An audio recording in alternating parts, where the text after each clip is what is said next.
Salamlar. Bugün sizi mənimlə sihirli Şotlandiya səyahətinə aparıram.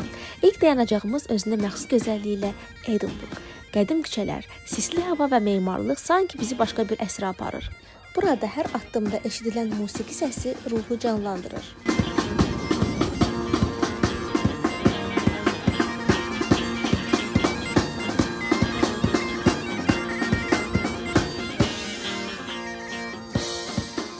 Şəhəri gəzdikdən sonra Şotlandiyanın məşhur yeməyi haggisi dadırıq və əlbəttə buraya gəlib əsl Şotland viskisinin dadına baxmasaq olmazdı.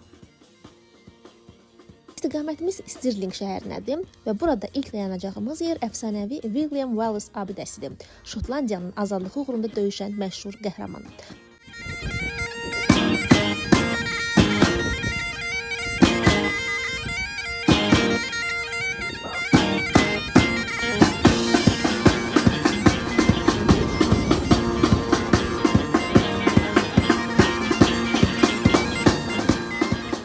Və artıq Loch Nessdəyik. Şotlandiyanın ən məşhur gölü. Əfsanəyə görə burada dərin sularda Nessie adlı su canavarı gizlənir. Yüzlərlə insan onu gördüyünü iddia edib. Göldə çəkilmiş şəkillər, videolar və elmi araşdırmalar olsa da sir hələ də açılmayıb. Tədqiqatçıların eləyə bilmədiyini biz elədik və monstru tapdıq.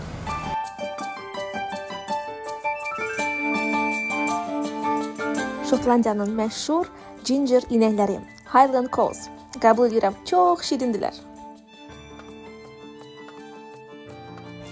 Ellendonun Şotlandiyanın ən məşhur qalalarından biridir.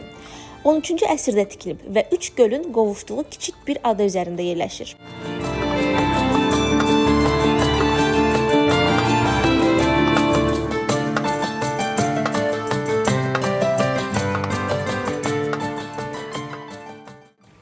Gəldik Glenfinnan viadukt körpüsünə çatdıq. Bu Harry Potter'da gördüyümüz ən məşhur körpülərdən biridir. İndi yuxarılara doğru qalxacağıq ki, birazdan buradan qatar keçəcək buxarla və ona baxacağıq.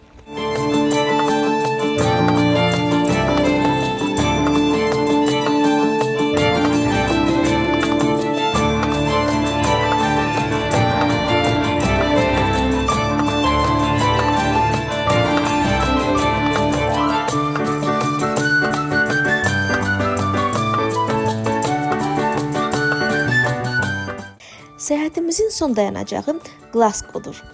Burada da kiçik bir şəhər turu etdikdən sonra macəramızı yekunlaşdırırıq. Hələlik!